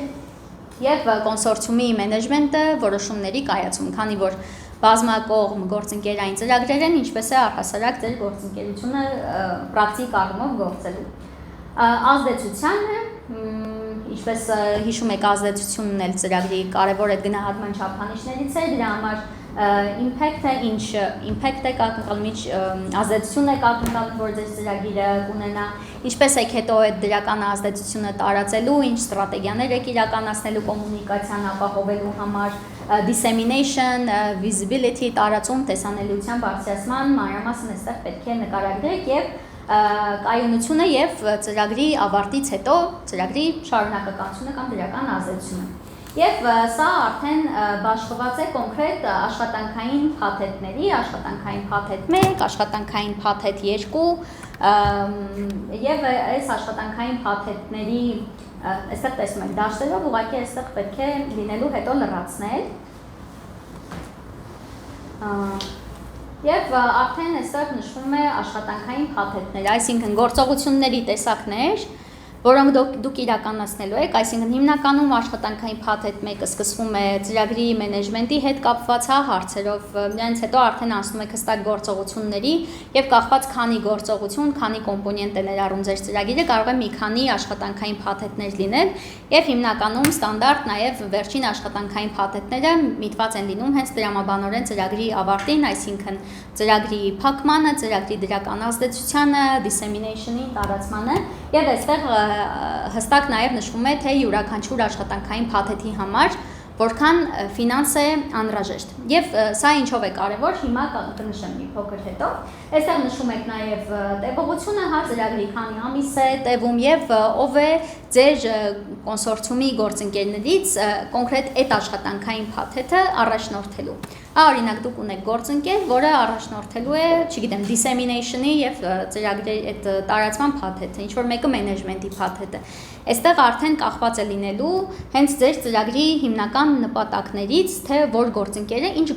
գործունեություն է առաջնորդելու, հա։ Եվ սրա մասին պետք է նախապես մտածել։ Հիմնականում սա է, այստեղ արդեն նշվում է մոտավոր ծրագրի բյուջեները եւ շատ կարևոր առանձնահատկություն է այս ծրագրերի, որ իրենք lump sum գրանտային մոդելով են, այսինքն այստեղ դուք չեք նկարագրում unit cost-եր, հա, չգիտեմ, կոնկրետ քանակական cost-եր կամ չգիտեմ, եթե օրինակ ինչ-որ դասընթաց է իրականացվելու, դա չի իրականացվում Erasmus+-ում գործող ստանդարտ distance calculator-ի կամ այդ բաների միջոցով, այլ այստեղ դուք ավելի շատ նկարագրում եք, թե որ աշխատանքային փաթեթի համար, այսինքն ձեր նպատակների համար, ձեր գործողությունների յուրաքանչյուրի համար ձեզ ինչքան բյուջե է անհրաժեշտ։ Եվ դուք ուղղակի, այսինքն ներկայացնում եք ընդհանուր բյուջեն եւ հետագայում ծրագրի գնահատումը, ծրագրի այդ ձեր հաշվետվողականությունը, որը որ դուք ապահովելու եք, դա ավելի շատ միտված է լինելու ոչ թե unit cost-երին, այսինքն, չգիտեմ, առել եմ 10 հատ գրիչ, դրա համար վճարել եմ X, այլ ավելի շատ միտված է լինելու նրան, թե դուք ձեր նպատակին հասել եք, թե ոչ։ Բնականաբար այդ unit cost-երի հաշվարկները նույնպես պետք է ունենալ, ամեն ինչը պետք է պահպանել, վճարային կտրոններ, չգիտեմ, ճամփորդական տոմսեր, boarding pass-եր եւ այլն, եթե լինում են ներառված տրեյնինգներ, բայց ձեր ծրագրի գնահատումը չի իրականացվելու այդ բյուջետային կոմպոնենտով, այլ ինքը ավելի շատ իրականացվում է այն փաստով, թե դուք ինչպես եք ձեր նպատակները իրականացրել։ Work package-ում եթե ինչ-որ deliverable եք գրել, հա, այսինքն ինչ-որ milestone ծրագրի deliverable եւ այլն, դրան հասել եք, թե չեք հասել։ Եվ սրանով է լինելու գնահատումը, սա կարծում եմ շատ հետաքրքիր ու կարևոր կետերից է այս ծրագրերի, որովհետև ծրագիր իրականացնող գործընկերներից շատերը բավականին դրական են վերաբերվել նրան, որ բավականին ավելի հեշտ է իրենց համար եղել ծրագրի մենեջմենտը այդ ֆինանսական տեսանկյունից։ Սա այսպես հայտի տեսանկյունից կարճ, սա այսինքն երկրորդ հատվածն էր եւ դրանից հետո C մասը, երրորդ հատվածը, այստեղ հիմնականում նշվում է օրինակ ծրագրի KPI-ները կամ Erasmus+-ի առաջնահերթությունից, որ առաջնահերթությանն է ամենաշատը միտված հա ծրագիրը եւ դա էլի արդեն ինքնաշխատ ձևով ձեր համակարգող գործընկերը լրացնում է դաշտում։ Այս տարվա ծավալի հետ կապված փոփոխություն չէր իրականացվել եւ մաքսիմալ ծավալը 70 էջն էր ծրագրային հայտի, որը որ ներկայացնում էիք։ Բայց հնարավոր է որ այստեղ փոփոխություն լինի, որովհետեւ մենք տեսնում ենք հստակ, որ օրինակ բարձրագույն կրթության ոլորտի կարողությունների զարգացման ծրագրի համար էջերը կրճատվել են եւ 40 էջ մաքսիմալ ծավալն էր ակնկալվում, այս տարի դեռևս սպորտի համար փոփոխություն չկար, բայց գուցե այսինքն հնարավոր լինի եւ սա ինչու եմ նշում, որովհետեւ հիմնականում մենք այդպես բնավորություն ունենք, երևի մեր նաև ակադեմիական բանից ելնելով, որ միշտ այդպես ներածականից շատ հեռվից նոր սկսում ենք մոտենալ այն հիմնական point-ին, որը ուզում ենք ասել, բարդ շարադասական այդ նախադասություններով, բաներով, այստեղ ձեր լեզվի դիմացությունները չի գնահատվում եւ ինչքան ուղիղ հասնեք այն բանին նպատակին, որ դուք ուզում եք, այդքան լավն է լինելու ձեր ծրագիրը։ Իսկ բյուջեն աշխատավարձը այդ Մարիաննա ջան դուք կիմանաք։ Չի սահմանափակում, բայց չէ, ավելի շատ ինքը պետք է ուղղված լինի տոկոսային որևիցե բան իրենք չեն չեն նշում, հա, որ այսքանը պետք է լինի, բայց ինչպես Չէ, բայց ամեն ինչը պետք է լինի խելամիտ եւ ողջամիտ պաշտում, հա, դա դուք գործողություններ եք անում, նյութեր եք գնում, նյութեր եք պատրաստում, հա, ավելի շատ այդ գործողություններին եւ ազդեցությանը պետք է գումարված լինի, քան թե աշխատավարձից։ Չէ, որ աշխատավարձ, ինչ-որ գործողություն անում։ Եվ աշխատավարձը դա հիմնական աշխատավարձ չի, սովորաբար դրանք ժամավճարային աշխատանք են, հա, այսինքն ամսվա մեջ այսինչ մարդը աշխատել է երթագրել այսքան ժամ, հա, եւ դրա համար, այո, ինքը վարձատրվելու է, բայց դա այդպես մեծ աշխատավարձի բյուջե չի նախատեսվում։ Օրինակ բարձրագույն կրթության ոլորտի ծրագրերի համար կա research աշխատանքի համար այսքան ֆիքսված գումար, technical աշխատանքի համար այսքան ֆիքսված գումար, բայց դրանք ելի ելնում են տվյալ երկրի աշխատավարձային բաշխումից։ Այսինքն ինչ որ ուռճացված թվեր չեն կարող ասել, չեն կարող դիտարկել եվրոպական ստանդարտներով, միջինացված ու օրվա կտրվածքով են բաշխումները արվում։ Ասենք կարող է լինի օրավարձով ինքը, չգիտեմ, 15 եվրո, 25 եվրո, այսպիսի։ Ձեր կազմակերպության միջին աշխատավարձը օրինակ կարող եք ինքնությունել, դրանով ինչ-որ սա նպատակը այս ծրագրերի հավելյալ եկամուտ տրամադրելը չի անձնակազմին, այլ գործունեությունները արդյունք ստեղծելը եւ այդ արդյունքները կարողանալ պահպանելը, այսինքն ուղղակի վարչապետությունը այդ մարդու համար լրացուցիչ ծանրաբեռնվածություն է, դրա համար է նախատեսվում։ Այսինքն, եթե փորձագետները գալիս են Հայաստան, ստեղից են մասնագետները գնում վերապատրաստման, այդ ծախսերը ողջվում այս բյուջեից։ Հիմնականում այդ բյուջետային հատվածի իրականում տոկոսային սահմանափակումները չեն, այլ ուղղակի բանն է, էլի այդ տրամաբանական բաշխումն է, որ յուրաքանչյուր աշխատանքային փաթեթ մոտավոր համահավասար լինի բաշխվածությունը եւ գործընկերների միջև ֆինանսավորումը համեմատաբար մոտ թվերով լինի, հա, այսինքն չի կարող այնպես լինել, որ բյուջեի հիմնական մասը, օրինակ 100,000 եվրոն հայաստանյան գործընկերներինն է եւ չգիտեմ 5,000-ական եվրո մյուս գործընկերներին։ Դա աշխատանքային փաթեթների մեջ պետք է հնարավորինս հավասար փորձել բաշխել։ Իսկ օֆլայն է թե օնլայն բանը վերապատրաստումները։ Դուք պետք է որոշեք արդեն։ Մենք Wi-Fi-ի հետ արել ենք օնլայն ֆորմատով եւ բոլորը սերտիֆիկացվել են, վերապատրաստվել, սերտիֆիկացվել են, նրանցել են արդեն։ Ծրագիրը ֆինանսավորում է ֆիզիկական այդպես տրեյնինգ կուրսեր, exchange-ներ, մրցույթների իրականացումներ կարող են ներառել։ Պարտադիր չէ, այսինքն եթե դուք ցանկանում եք օնլայն ֆորմատը կարող եք ընտրել եւ ֆինանսավորումը ինչ որ այլ նպատակի ուղղել, բայց հնարավորությունը կա։ Մոբիլիթիներն էլ ինչ որ առումով Erasmus+-ի կարևոր մասերից մեկն են, հատկապես այդ միջմշակութային փոխանակման, լավագույն փորձի փոխանակման համար։ Բայց այնուամենայնիվ որ խոսեք մոբիլիտիի հետ կապված, երբ որ նախատեսում եք վերապատրաստումներ, օրինակ այստեղից անձնակազմը գնա եւ մոբայլով այլն, ասենք բանը դիտվում, եթե բյուջեի 80%-ը հատկացվի Եվրոպա գնալու, օրինակ դա էլ է բան դիտվում, այսինքն բալանսարվում լինի եւ հնարավորինս քանի որ հիմա կանաչ շարժումությունն է հեռախոսվում, բնականաբար պետք է փորձել նաեւ տրեյնինգներին օնլայն ինչ-որ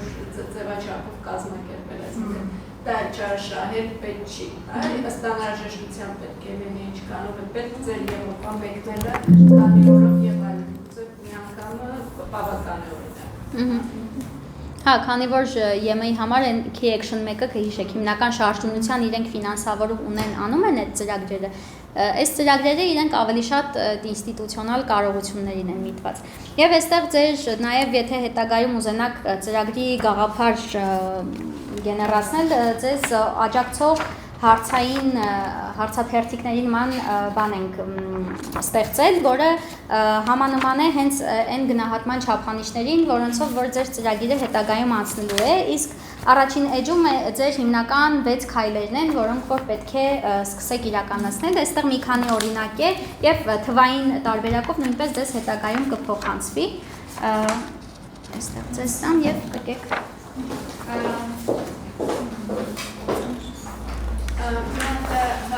բացի սլավոնական համալսարանից, որ հասկանում տոպում գրանցված է, դիշ չունեք, մյուս կազմակերպությունները երբևից տեսել են, տոպ հարթակը գրանցված են, գրանցված չեն,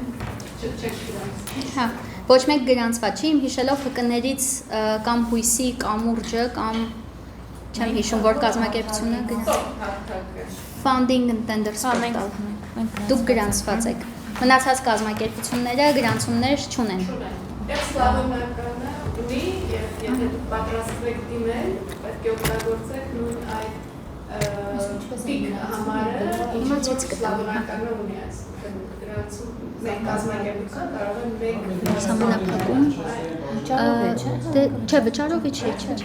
Վճարովի չէ, անվճար է, ուղղակի մեկ անգամ պետք է ձեր կազմակերպությունը գրանցեք։ Մեկ անգամ Ես հիմա կշարունակեմ այդ մասով էլ։ Հիմա դա եք ներկայացնելու, ես ուղղակի process-ի ներկայացա, որ պաշտոնական ներկայացված է որպես սլավոնական համասած, բայց փոքրից Կարացվածեք, ՀԿ-ի համար էլ կարացվածեք, ՀԿ-ի համար էլ կարող եք ստանալ։ Ես անչափ շնորհակալ եմ ինձ ներողություն եմ մոտենում իշխանությունն ու ճիշտ պրոբլեմի մեջ ունենալու համար մի քիչ շատ ապրեք շնորհակալ եմ ես համարում եմ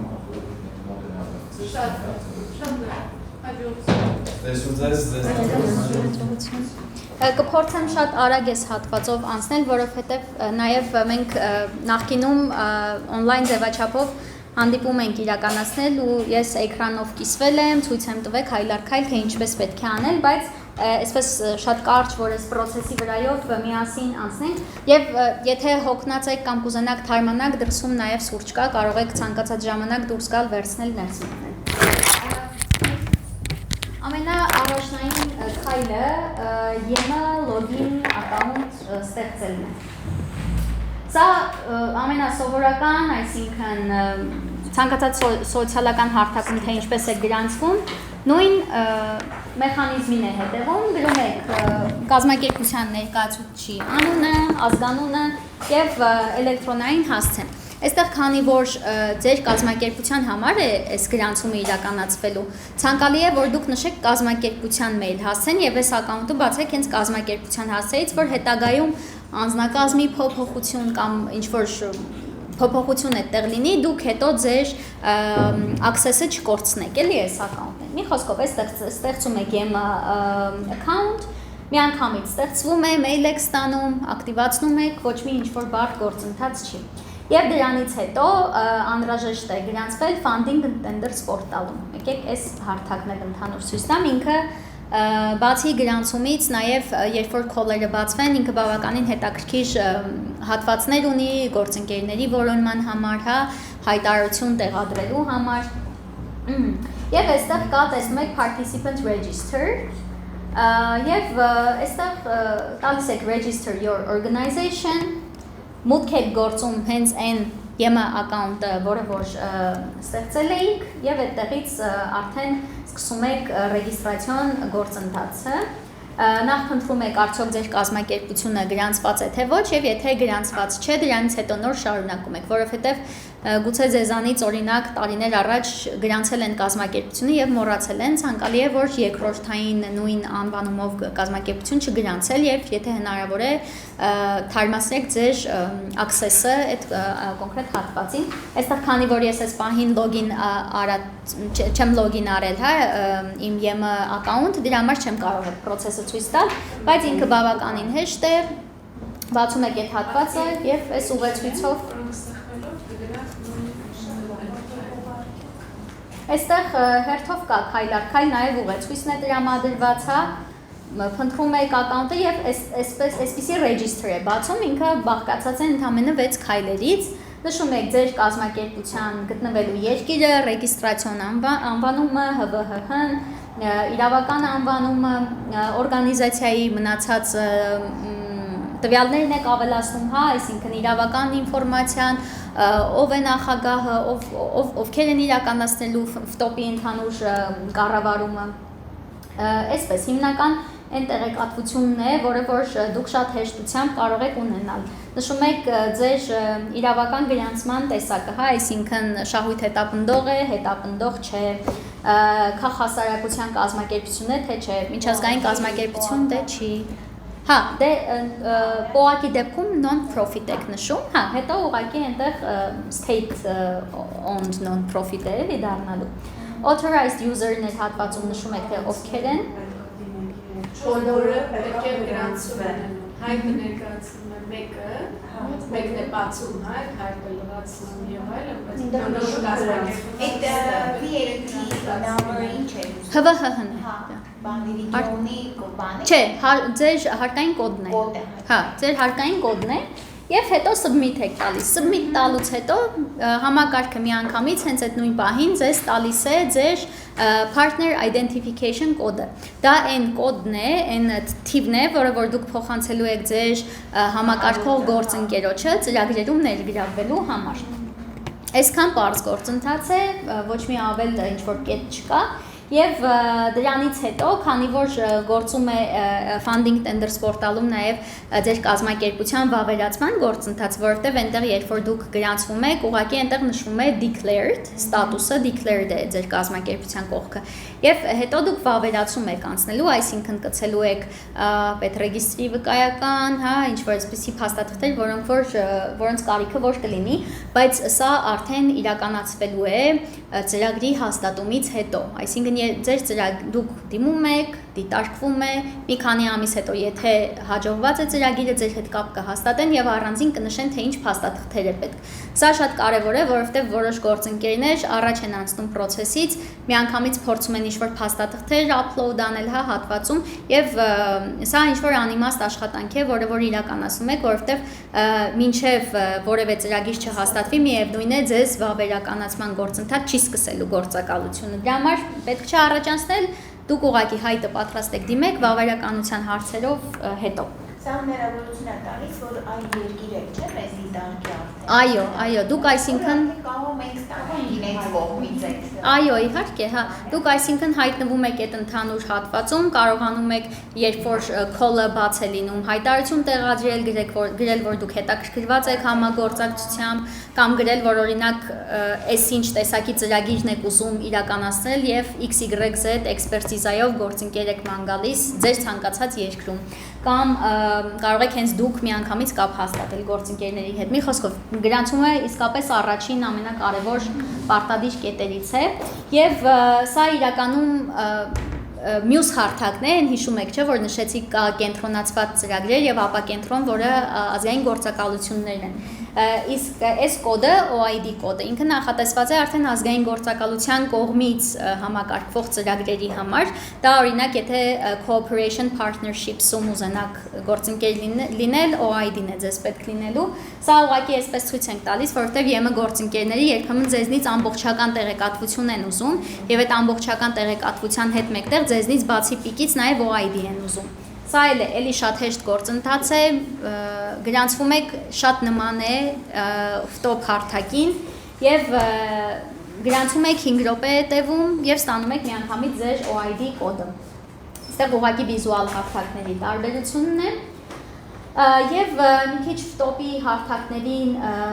ծանոթացում, բայց երևի այս մասին շատ չանդրադառնանք, որովհետև կարծում եմ, որ հիմա որ ցույց տամ կմոռանաք եւ ամենակարևորը ձեզ համար այս պահին առաջնային քայլերից գրանցումն է, հետո նոր եթե ինչ-որ հարցեր ունենաք, մեզ կդիմեք, ուղղակի որպես տեղեկատվություն, ասեմ, որ կա առանձին հարթակ partner search, որ այդտեղից կարող եք գործընկերներ հենց գտնել ու ԵՄ բոլոր կազմակերպությունները գրեթե գրանցված են եւ սա այն ամենաուղիղ ձևն է հենց իրենց հետ կապի դուրս գալու համար։ Ծրագրի ID-ն է, որտեղ ամբողջական տեղեկատվությունն է լինում դրված եւ նաեւ դրա տակ երբ որ հայտադիմումները բաց են լինում, այնտեղ հնարավոր է հարց պատասխան ունենալ հենց գործակալության հետ եւ այնտեղ կարող եք նաեւ կարդալ ովքեր ինչ հարցեր ունեն։ Հա, ունեմ։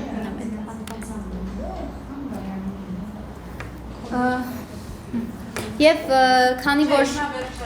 ներողություն միած կազմակերպության մեյլով պիտի բացի, կազմակերպության մեյլով գրանցվենք։ Այո, ցանկալի է, այո։ Կամ այն մեյլով, որը որ վստահ եք, որ մնալու է կազմակերպության ներսում եւ ինչ որ մեկը չի լինելու, ով հետո դա տանելու է իր հետ տուն, էլի։ Դուք ինչ որ հարց ունեիք, թե չէ։ Չէ, շատ լավ։ Ահա, այստեղ եւ քանի որ գործընկերային նախագծեր են, ամենակարևորը ձեզ համար գործընկերների ձեռքբերումն է։ Շատ հաճախ թե սպորտային կազմակերպությունները, թե ՀԿ-ները, թե քոլեջները ունեն արդեն գործող ինչ-որ կապեր եւ շատ կարեւոր է որ դուք վերադառնաք հենց ձեր գործող կապերին եւ փորձեք իրենց հետ հարաբերություններ հաստատել եւ հիմնականում սա շատ խրախուսելի է որովհետեւ արդեն ունեք դրական փորձ եւ ավելի հեշտ է նման ձևաչափով մյուսը top հարթակն է որի մասին որ խոսեցինք եւ կա ստեղծված Եվս մեկ այլ հարթակ, որտեղ եւ խրախուսում եմ գրանցվել եւ խրախուսում եմ նաեւ օգտվել այս հարթակից։ Ինքը կոչվում է salto.uv.net, հիմնական ծրագրերի ռեսուրսային հարթակն է Erasmus+-ի եւ այստեղ գործում է Otlas Partner Finding գործիքը։ Այս Otlas Partner Finding գործիքով դուք կարող եք ձեր կազմակերպությունը եւ ավելացնել այս հարթակում, որ ձեզ գտնեն եւ նաեւ գործընկերներ որոնել։ Այստեղ կարող եք հստակ կրիտերիաներով, ինչ որ keyword-երով, ինչ որ բանալի բառերով գտնել ձեզ հետաքրքրող գործընկերների եւ բավականին շատ 14800-ից ավել գործընկերներ կան, նաեւ այստեղ գրանցվելն էլ շատ խրախուսելի է, որովհետեւ շատ է լինում, որ հենց այս հարթակից ձեզ գտնեն ու կապ բարձրացնելու համար խրախուսում եք, որ գրանցվեք, հա։ Կապ հաստատ կայքը կուղարկեք, չէ՞։ Այո, ձեզ սահիկաշարը կուղարկենք, սահիկաշարում ամեն ինչ կա։ Ակտիվ է այդ լինքը, պետք է սեղմեք, արդեն գալիս է հարթակ։ Եվ բացի գրանցվելուց այստեղ, քանի որ նշեցինք ոչ ֆորմալ կրթության կարևորությունը է սպորտ ծրագրերում, այստեղ կա նաև toolbox, այսինքն մեթոդաբանություններ երիտասարդների հետ աշխատելու ոչ ֆորմալ կրթության ինչ-որ գործիքներ, որը գուցե հենց Erasmus+-ից դուրս էլ ձեզ հետաքրքիր լինի, դուք ձեր առօրյա աշխատանքում օգտագործեք Եվ գործում է նաև տրեյնինգ կալենդար, սա արդեն այն Key Action 1-ի mobility ծրագրերից է, շարժունության անհատական ծրագրերից է, որ դուք կարող եք ինչ-որ դասընթացներ գտնել ձեր հենց հետաքրքրություններին առնչվող եւ մասնակցել տվյալ դասընթացներին, հենց այնտեղից էլ թեկուզ այնտեղ կապեր հաստատել, հա, գործում է այն ձևաչափով, հա։ Չէ, հենց ֆիզիկական ձևաչափով կա on-line էլ, բայց ֆիզիկական ֆորմատ էլ կա, էլի։ Այստեղ կան study visit-ներ, հենց partnership building activity, այսինքն հենց գործընկերությունների հաստատմանը միտված, հա, կարճատև mobility ծրագրեր եւ շատ տարբեր այլ հնարավորություններ, որոնցից եւ դուք կարող եք օգտվել եւ ձեր կազմակերպության շահառուները կարող են այս հարթակից օգտվել ու գտնել ակտիվ Erasmus ծրագրեր։ Բացի դրանից գործում է EU Partner Search, սա կազմակերպությունների ընդհանուր data է, որտեղ դուք կարող եք այստեղ գտնել եւ սպորտային կազմակերպություն, եւ մշակութային, եւ երիտասարդական, եւ բուհ, այսինքն կապված այն նախագծից, որ դուք հետո կուզենաք իրականացնել, այստեղ բոլոր ցանկացած տեսակի գործընկերներ գրանցված են եւ ինքը բավականին մեծ բազա է, բավականին շուտ է ստեղծվել ու շատ այդպես հին, նաև այսպես ասած թրծված կառույցներ գրանցված են։ Ինչ-որ սպորտային umbrella network-ներ, որոնց այդ ցանցերին անդամ կազմակերպություններին կարող եք առանձին գտնել, որոնել իրենց հետ կապ հաստատել։ Եվ նաև հաճախ գործում է Facebook-յան խմբեր, սա ընդամենը մեկ օրինակ է Facebook-յան խմբի որտեղ ներառված են տեսեք 260,000 member եւ շատ է այստեղ պատահում, այստեղ ամեն օր հայտարարություններ են տեղադրվում գործընկերների որոնման համար, տեսեք, այսինքն չգիտեմ, օրինակ այս մեկը job shadowing ինչ-որ opportunity է, բայց այստեղ ուղղակի կարևոր է, որ դուք ցանկացած հայտարարության չարձագանքեք, հա, գտնեք միայն այն առաջարկները, որտեղ որ դուք կարող եք մասնակցել։ Facebook-ում եկել խումբ կա այնտեղ են հայտարարությունները գտնում են շատ գործընկերներ էսի երբնում հա շատ են մի օրինակ է էսի հարկակներ շատ ծրագրերի մեջ օրինակ այո ինքը ասոցացված երկիր է եւ կարող է դիմաց լինել եթե ծրագրում լինի նաեւ Թուրքիա պետք է մասնակցեք եւ կա այդպեսի բաներ բարձրակուն կրթության ոլորտում կա կոնսերվատիվի մեջ ադրբեջանն է մասնակցում, հա, հենց Եվրոպական Հա, սա ՀԿ է, երիտասարդական։ Դե նաև այդպես համագործակցության անման է, այսինքն չպետք է խուսափել արտակներ։ Այո, սա այստեղ ամենամեծ խմբերից մեկն է, որ տարբեր ծրագրեր լինում են, կարող եք հետևել եւ դուք էլ հայտարարություններ դնել։ Եվ այստեղ խորհուրդ ենք տալիս միշտ LinkedIn-ը օգտագործել, սա ամենաքիչ օգտագործվող գործիքներից մեկն է, բայց այստեղ եւ ավելի այդ search engine է կոչվում, այսինքն այդ բանալի բառերով որոնումների համակարգն է շատ արագ եւ լավ հասկանում, հա, թե դուք ինչ եք ուզում։ Եվ նաեւ քանի որ շենց LinkedIn-ում անձամբ մարդիկ են գրանցված, այդտեղից կազմակերպության նախագահների հետ ուղիղ կապի դուրս գալ, հա, որ օրինակ կազմակերպության մեյլերին չգրեք, այլ ուղիղ կապ հաստատեք, դա նաեւ ինչ որ առումով մարդը երբ որ գիտի ում հետ է շփվում, դա էլ է, չէ, վստահություն բարձրացնում։ Եվ այդպես LinkedIn-ն էլ կարող եք օգտագործել, այնտեղ էլ են շատ հաճախ լինում են հենց հայտարարություններ, որ գործընկերներ են որոնում, դա էլ հետևեք։ Եվ այստեղ մի շատ կարևոր կետ, որ տեսանելիությունը հավասար է վստահելիության այս ծրագրերի համար,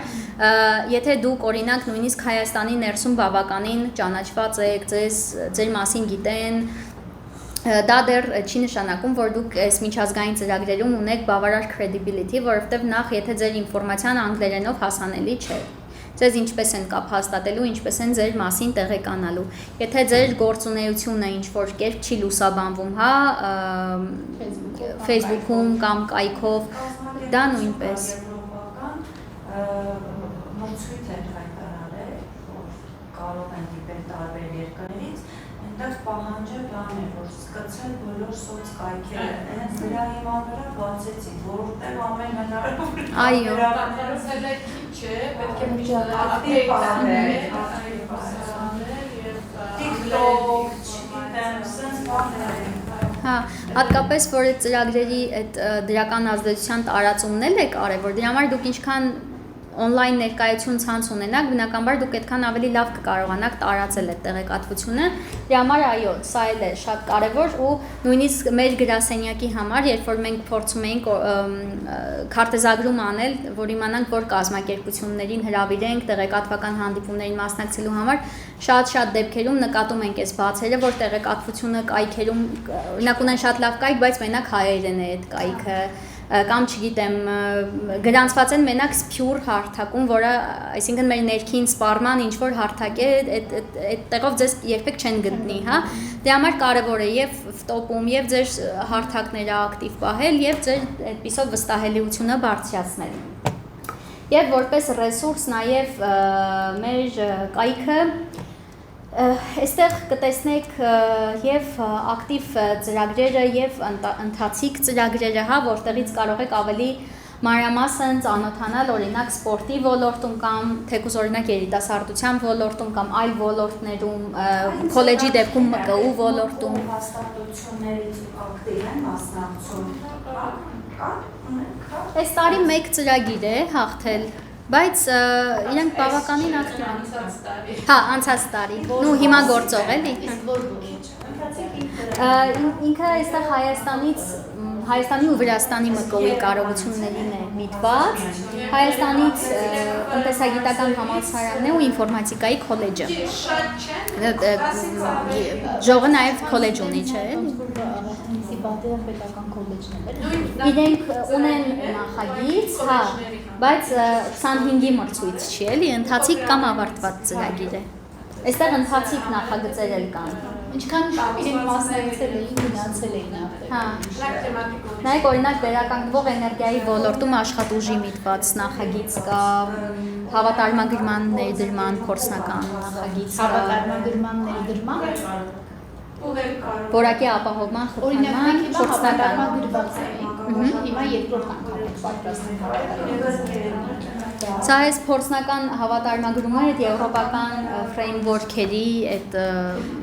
մոդելին է, էլի ավելի շատ վերաբերվում, որ փորձնական դա իրականացնում։ Մի խոսքով շատ տարբեր են ՄԿՈ ուսումնառության փորձառությունների բարելավում, ՄԿΟ կառույցների այդ դասընթացավարների կարողություններին է միտված, տարբեր են, էլի ՄԿΟ ոլորտում էլ կան շատ նախագծեր, որ կարող եք դրանք էլ հենց կայքում գտնել եւ այստեղ նաեւ ընդհանուր, քանի որ կայքից նաև գուցե օրինակ մեր կայքի միջոցով էլ փորձեն կապ հաստատել եւ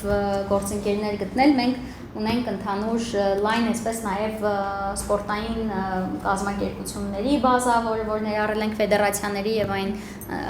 բազան, որ կարողացել ենք գտնել եւ այստեղով էլ էլի հնարավոր է բավականին շատ տեղեկանալ հայաստանյան մեր միջավայրից, որը փորձել ենք էլի ներառել, որ էլի փորձենք աջակցել այդպիսով մեր հայաստանյան գործընկերների։ Քոլեջը ավելի շատ պաշտպանություն ունեցող հետաքրքիր Այո։ Չէ, Երևի թե այսքանը եւ վերջում բնականաբար մեր գրասենյակի տվյալները մենք հիմնականում ինչպես հասկացաք արդեն խորհրդատվական մարմին ենք Հայաստանում, ձեզ աջակցող հիմնական Erasmus+-յան focal point-ն ենք Հայաստանում եւ մեզ հետ խրախուսում ենք ակտիվ կապի մեջ լինել, մենք հասանելի ենք, գրասենյակ կարող եք այցելել մեզ հետ on-line ձևաչափով կապի մեջ լինել եւ մասնակցել մեր տեղեկատվական հանդիպումներին, որովհետեւ մենք բավականին հաճախ ամսվա կտրվածքով ունենում ենք նաեւ տարբեր ձևաչափով տեղեկատվական հանդիպումներ, ունենում ենք նաեւ փորձի փոխանակումներ արդեն օրինակ գործող կազմակերպություններ, որոնք իրականացնում են ծրագրեր, շատ հաճախ իրենց հրավիրում ենք խոսելու իրենց փորձով կիսվելու, ինչը ավելի պրակտիկ կլինի, կարծում եմ նաեւ ձեզ համար։ Եվ այսքանը հետևեք նաև էջերին, որովհետև շատ հաճախ այնտեղ էլ օգտակար ինֆորմացիա լինում դեկտեմբերից։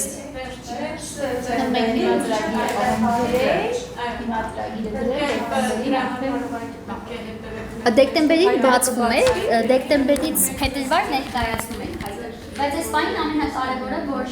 դուք գրանցվեք այդ հարթակներին, օտավոր հասկանաք ում եք ուզում համագործակցել, ինչ ծրագիր եք ուզում անել, եւ նոյեմբերի վերջից արդեն կարող եք սկսել կարող եք Facebook-ից արեք այս չեմ